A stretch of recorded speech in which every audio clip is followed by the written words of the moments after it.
All right, it is time now for our Money Monday, and as we do each time this week, we take a look at what's happening ahead of the stock market's opening. Joining us now live in the studio, CEO and President of Great Lakes Credit Union, David Seeger.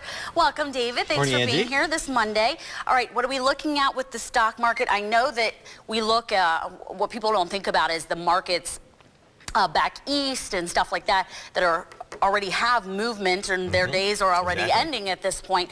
But last week we did have some good unemployment numbers, Very good numbers here. right. So I'm wondering whether or not that played any part in what our numbers are looking like. Right now, the Asian markets, they're closed and they were mixed. And then Europe right now is open. They're all down due to some bad news and some sluggishness in their own economies. Europe, you said? Europe, yes. Europe seems to be the one that's dragging things down lately. Having problems, yes, they are. Okay. The Dow is the futures, they're down 55 right now. The S&P down 7, and the NASDAQ down 1550. Okay. Now, but that's off of record highs again. It's Monday again, so we talk about what happened last week. And record highs of last week. Last Friday, the Dow and S&P had record highs.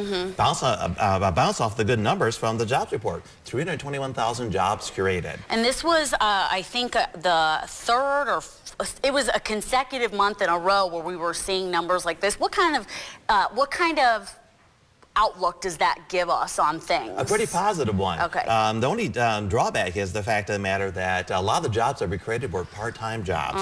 About 77,000 were part-time jobs, and even less than that for full-time when it comes to actually the number of hours that we're looking for. So consequently, that's probably the bad takeaway. 58% of the jobs that have been created since the recession have been the lower-paying type of jobs. So they're good numbers, but they are the lower-paying type of jobs. Okay, so what are we looking at in the half hour ahead here? Well, looking at financial red flags in a relationship, what you should be looking for. This is something that people do not talk about a whole lot. So we're going to give you some tips on how to maybe approach those issues. All right, thanks so much, David.